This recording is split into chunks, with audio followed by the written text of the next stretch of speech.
Please welcome to the stage, Flying Lotus.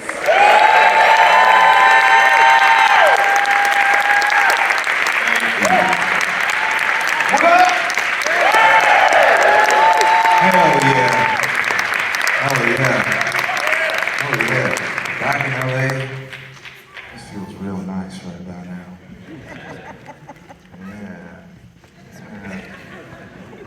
Yeah, some friends, some family, some new faces. How y'all doing? Y'all good? Hell yeah, I want to just give a special thanks to RLJE and the Egyptian Theater for having us. This is so cool. Like, are you serious? Like, how are we doing this? This is not promised to us. When we first started this movie, I only had aspirations to be on like someone's phone, streaming this movie. So to be able to do this, a very small indie movie, to play at the Egyptian Theater, I mean, like, I don't take this shit lightly. This is amazing to me. This is truly amazing. I have y'all out here. I'm done. Enjoy.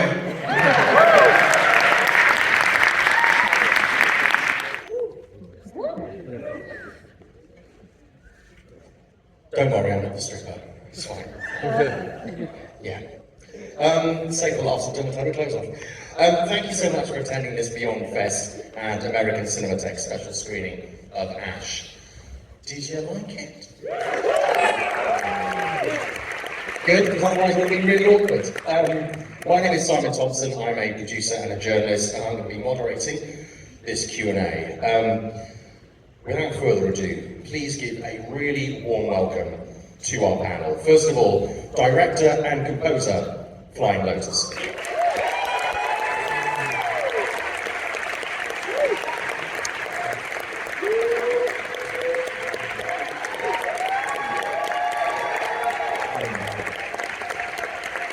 Please keep it going for Aaron Paul.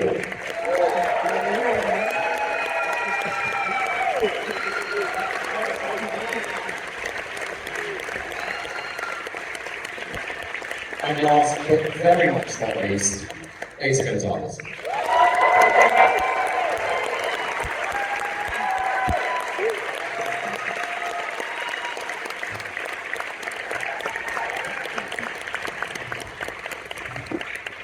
Hi everyone, thank you so much for coming. Thank you. I think it's safe to say they liked it. Oh, I think it's safe to say that. I hope so. How crazy is that? Well, first of all, thank you so much for being here. I know you're on a very busy promotional tour for this film at the moment. You just screened it at South by Southwest. The reactions for reviews have been incredibly strong, 100% on Rotten Tomatoes. Yeah, I know, it's well deserved. What is it like to experience Today. Today. So y'all motherfuckers go home now. We'll pay you. Let's start with you, Flylo, on this one. How have people responded to this in the way that you thought they would, in the way that you wanted them to, in the reactions that you've been getting? Oh wow, it's all so surreal, you know. I tried to just kind of not have any expectations for so long, and all my friends know that I was fucking tripping leading up to all this stuff, and I still am. It's all still happening, and I'm just like, it's wild. I didn't expect any of it at all. I was just very happy to have finished it and to have done it at all. So it's all a blessing. It's all new. It's all fresh. It's all just like, a dream of a 13-year-old come to life. Yeah. Exactly right. And I talk about the critics, but there's someone who never watches horror movies who watched this, Eiza, and enjoyed it. Your mom. She did. She did. She was my mom's like the best. She's such a supporter, and She was there on set with us. She was. She came a lot to set with us, and I think she was able to kind of stomach it because she was there and everyone was so nice to her. She was like, it's worth it, you know? I know every effort that everyone put in, so I will stomach it. And I was like, that's a good mom. That's a good mom. But yeah, I'm just really happy to be able to share finally the work that this visionary brought to life and made us really, really lucky to be part of. And Aaron, I mean... Yes, exactly. He deserves it, really. And Aaron, we were saying in the green room that when you make a movie like this, it's kind of a punt. You just don't know if what you think you're getting into when you go in is what you're going to get when it comes out. But it's definitely paid off. Yeah, I mean, look, it's just such a blessing to be able to tell stories for a living, and I mean to do it alongside my just dear friend Eiza. I've known her for so long, and we just really believed in this brilliant man's vision. You know, it was a big swing, and we're so happy we took the swing with him because we believed in him. And I mean, it's just a wild mindfuck of a journey, and proud to be part of it. I think it was also kind of, sorry to add to that, it was like done with no expectations in the sense, the way that you just said. It was just like a group of creative people just powwowing on things that we geeked out. Like kids, you know, the way that you kind of hang out with your friends and do the Legos that you like, you're like, oh, we like video games, we like this movie. And so it's amazing when you get to make a movie that way because I personally I've had amazing experiences. But this was different because we did it independent, so there was no big studio honcho saying this and that. It was like everyone respected his vision, and then we respected his, and that was just like, I don't know, I just wanted to share that because independent filmmaking is very special. It's a different approach, and it's so untamed and beautiful. Keeps improving the movies, I mean, just picking up on that, this is your first leading role. You have an incredible body of work, but this is the first time you've led a film like this. Yeah. Unbelievable. We need a lot more. Had you been waiting for something like this to come along that was not just a great role, but something that was challenging for you, but also for the audience to kind of really make your mark and say, yeah, I can't just do this, I could do this? Well, I didn't think I could do it, and I think that's why I did it. Because, you know, we're all sort of insecure, and it doesn't matter, the more that we experience being in this industry, the more you realize everyone's just terrified children. Sort of truly, just like with a dream. And no matter how many successes or not successes or many movies you've done, it doesn't really matter. Like every single time you get to set, it's scary. And you know, when you read a script that has so many quiet moments, so much silence, as an actor, it's kind of a dream because you can kind of go into your head and your body, into your experience, and sort of let emotions flow. And I was craving that. I really was like, I was a ticking bomb of feelings and emotions. And I just had done a lot of yappy characters in a way, like Darling was like, you know, like I'd done a lot of that. And I'm coming off of Guy Ritchie, and I was doing The Ministry of Ungentlemanly Warfare when I called him. And it was the opposite, and I was like, wow, I have to be in silence for most of the movie, and I have to make sure that the audience is engaging with me and believes in me and kind of, you know, supports me, even though I am not giving them a lot to be likable or to believe in her or trust her. It's just relying on my intuition and fly with those intuition, and that was fucking scary. It was a scary journey. You don't ever know if it's gonna succeed or strike a chord. You just do your best and hope that the feeling you're feeling in that moment connects with the audience, and that's kind of how I felt while doing this movie. So I was just really grateful that he trusted me. You know, it's his big movie, and I feel a lot of pressure to live up to his dream. You know, he gets the chance. I can't fuck it up. You crushed it. You crushed it.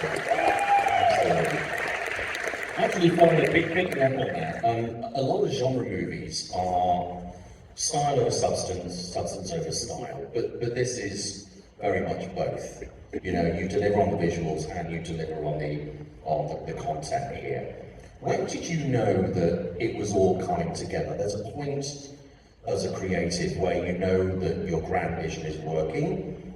Sometimes with the directors, it's like when you know it's not working. So what was the point for you? We were like, yeah, this is good or better than I expected. I'm still waiting to feel that way. No, honestly, I approach this situation super humbly. You know, I'm a student. I'm always learning. There was several ways to try everything that we did, and there were some big swings, things that I didn't know would work. You know, we had a whole Earth sequence for the beginning that we cut like a week before we started filming. Like, we cut the whole beginning that we all got familiar with right out of here. And we were like, let's still work with that. You know, it was just like, there were certain things, and a lot of things we found out in the edit.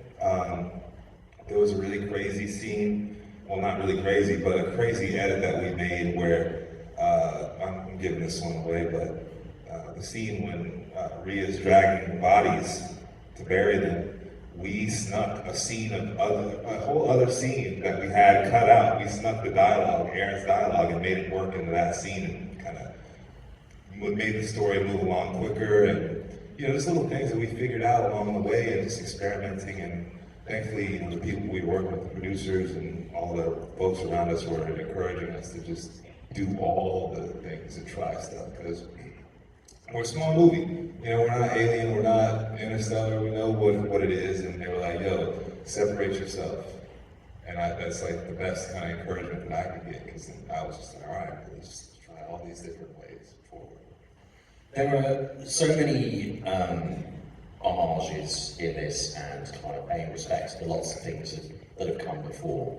Now, obviously, a director will come to you and go, these are the influences, but for you guys as the actors, what were the references that you found yourself that you wanted to kind of bring to the table? Because you have a part in that process too, so Aaron, maybe you want to take a lead on that. I mean, I'm such a crazy fan of sci-fi as a whole, horror, but I didn't really like dive into old, you know, films that I fell in love with. When we first sat down with Philo, he had such a very distinct vision. He shared some visuals that he has already created for like the world, the landscape, the planets, what the sky is going to look like. He had already worked on some music, and it was just there. I mean, he just really set the tones of the world and just placed it in our laps, and it was beautiful. Yeah, it was things that we kind of all liked, that we sort of geeked over. Like, I remember, Steven remembers, the first time we got on FaceTime, I said, you know, this really reminds me of Silent Hill, and Silent is my favorite video game. And I played it for many years. I love Silent Hill. Played every single Silent Hill. And I think that growing up, I was obsessed with that video game, and I'd always wanted to make, like, one of my biggest dreams was that before it got adapted was to adapt Silent Hill. And it just, I love video games, first player kind of open world things, and there was the way that he had envisioned sort of, so it was more about like a vibe. I never say that word right, mind you, I'm Mexican. I'm like a vibe. We were looking for a vibe here, and we were geeking over a vibe, and it wasn't like a movie. And I think that, you know, people can watch it and be like, I see this, I see that, I see this, I see that. But for us, I mean, it's really hard to make a sci-fi that hasn't been done and a story that hasn't been done and visuals. But I mean, this movie was very, very, very, very, very small budget. The smaller you think, the smaller, the more accurate you are. And so it's not like we had the chance to be like, oh, we're dreaming of aliens. So, you know, so it was sort of like, that's cool. How can we make, and he'd be like, how can we make this first-person narrative feel like a different moment without having to think too much? And it was like, he was brilliant, like the way that he would use the camera, right? So he would go from first person to second person to third person from outside, and he immediately gives texture to a movie, and immediately makes it feel like bigger and more robust. And it was just having a vision. And so Sometimes you just gotta look at your director, and that's about it. Yeah, true.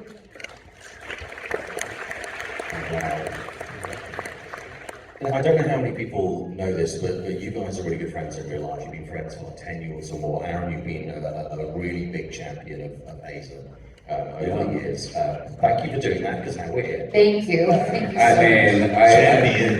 you so Champion. I mean, I'm just so obsessed with her. I met Eiza just right after she moved to LA through mutual friends, and you just cannot help but just adore her. And that was definitely the highlight of this whole experience for me, to be able to, I mean, this was sent to us at the same time, Yeah. and I hit her up, I go, have you read this yet?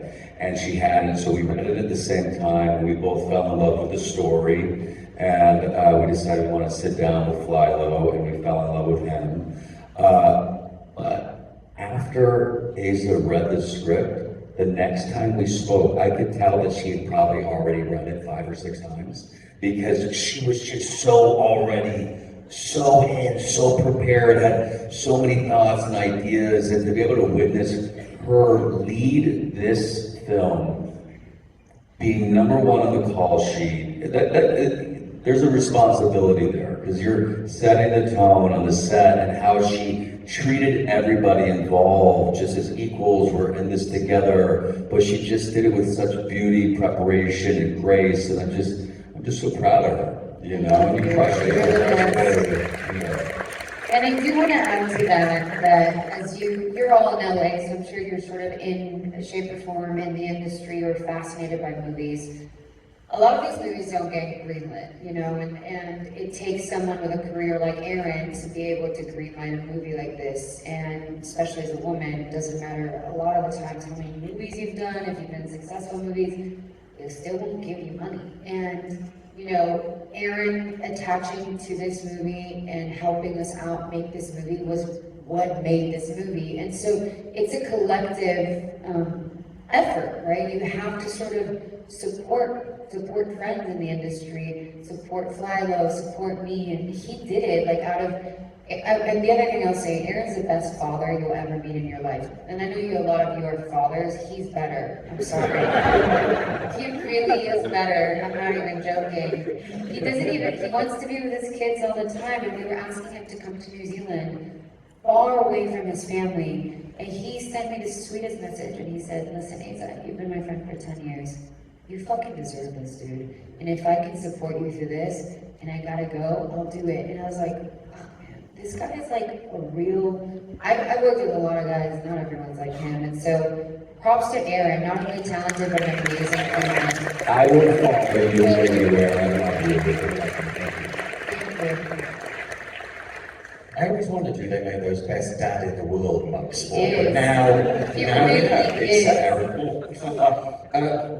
I want to pick up on something actually that Eiza just said about the look and the feel, because the lighting and the color choices in this Flylo they add so much to literally everything that is already great in this movie. Let's talk about the palette, because a lot of red, a lot of black, we get a lot of grey in sci-fi movies. Red and black can be used to great effect, but if they're used badly, they can give a really flat, they can be the opposite of the richness that you really want to convey. How did you get that right, and what were your tricks to really make it pop? Well, we had a brilliant gaffer on set. He's the best. He was just amazing, and because we built all this stuff in a kitchen cabinet manufacturing warehouse. It's true. It's true. Remember when it rained? Oh, yeah, Oh yeah. my God! You know, you're supposed to be shooting on a sound stage, right? But anytime I work, it had rained a lot in New Zealand. You can hear every drop. Every drop. And we got lucky though, because it rained anytime we weren't speaking. Right. Yeah, like It was CJ was our- silent. Yeah, the rain was on our side. Yeah. But yeah, as far as the colors and whatnot, you know, like having the limitations that we had on the movie, it was just like, what can we do in camera to really get the most out of what we have and get the most out of our location? We had this beautiful set that was practical and it was built. You could walk around the whole facility. It wasn't like, you know, any modular pieces. It was all there. You open the door and you're out on planet surface, and we wanted to take advantage of that because we had it. It wasn't like anything we had to artificially create. So exploiting that, the things that we did have and the things that we did, we kind of like held back on those. So that was really it. I think, just because it's also from her perspective, really, you get to play with perception, and you get to play with, her mind state and how she's experiencing things, and that the environment can reflect that.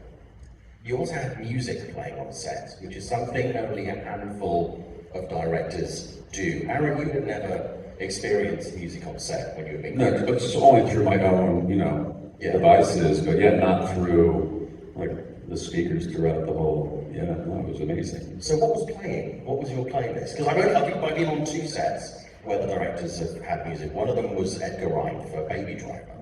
It was around the time that Prince was playing, and it just passed. Do you remember that day on set? Yeah, we took, did I tell you this?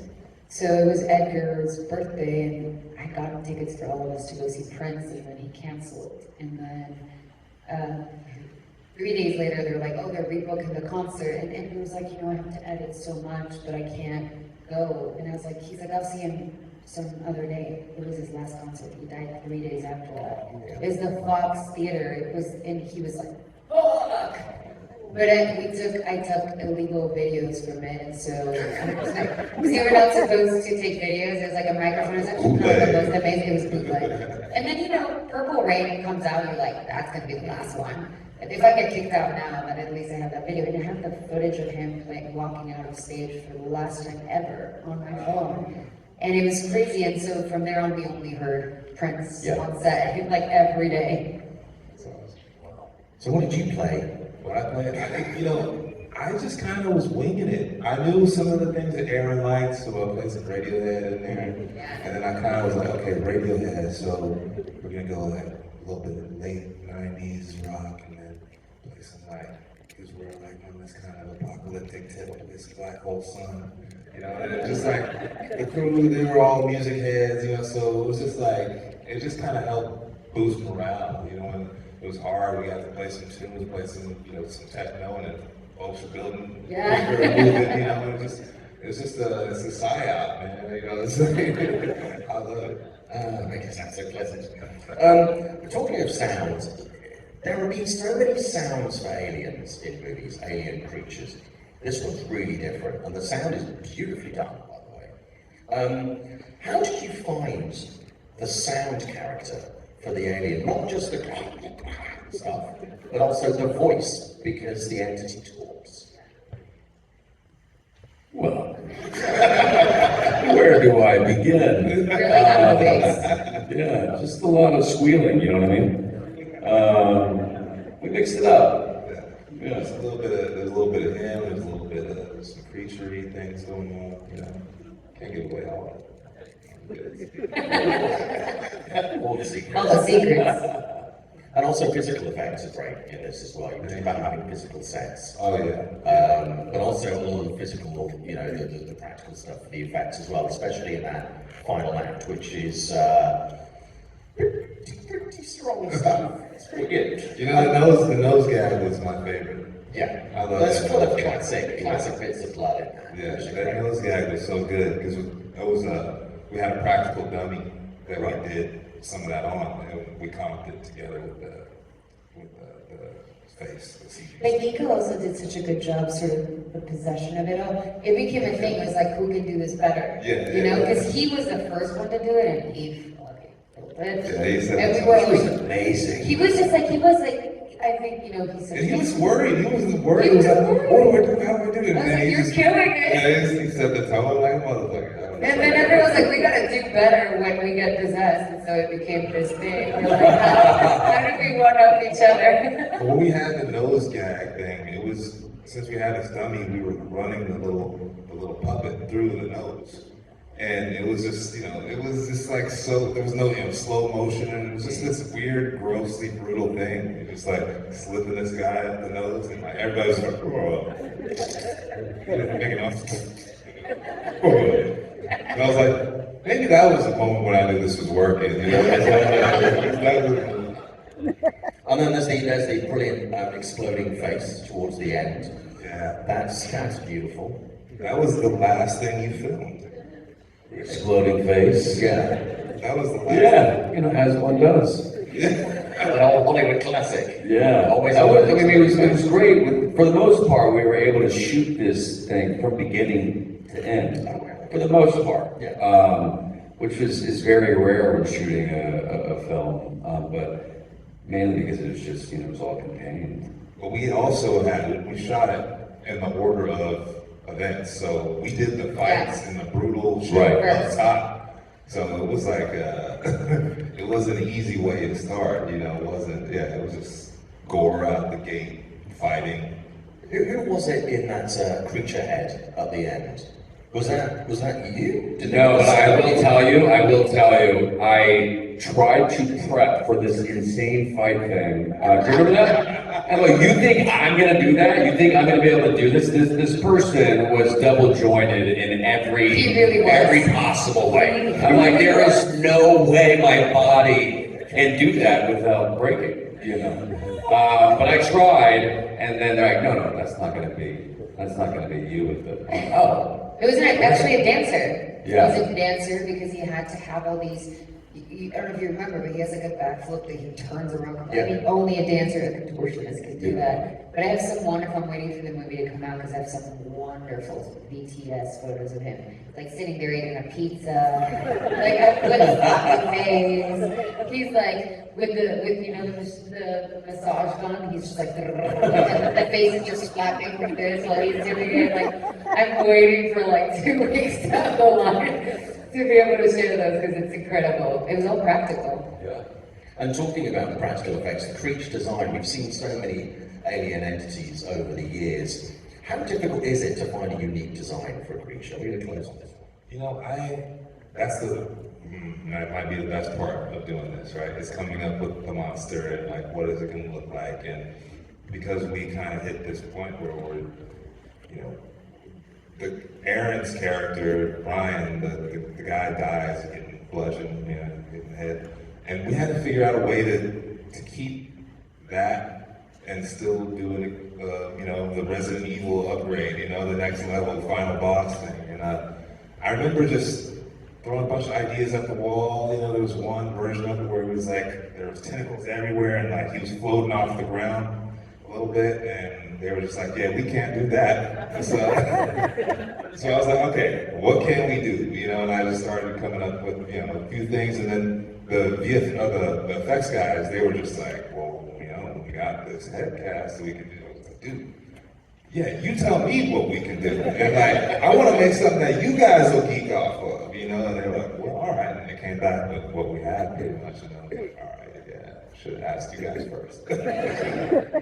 I'm guessing that you guys were extremely impressed when you saw the reaction, the actual sort of face for the first time. That must be weird. It's great. It's just always so nice to see everyone's work, you know, put together. Just so much, so many moving pieces. Just so much goes into getting something made. Getting something made is honestly almost impossible. And so We finished the movie a year ago.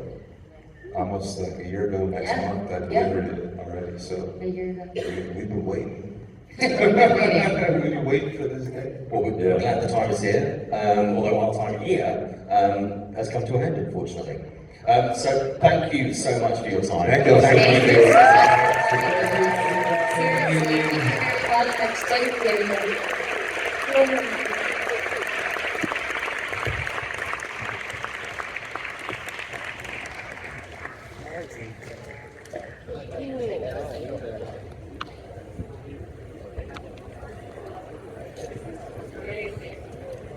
Oh no!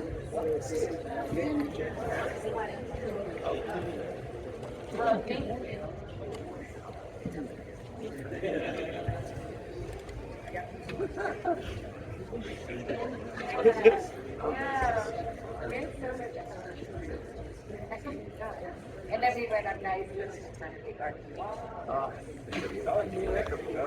Yeah, it was. Yeah. There we go. Now, Thank you guys for coming. Yeah, thank you, everybody.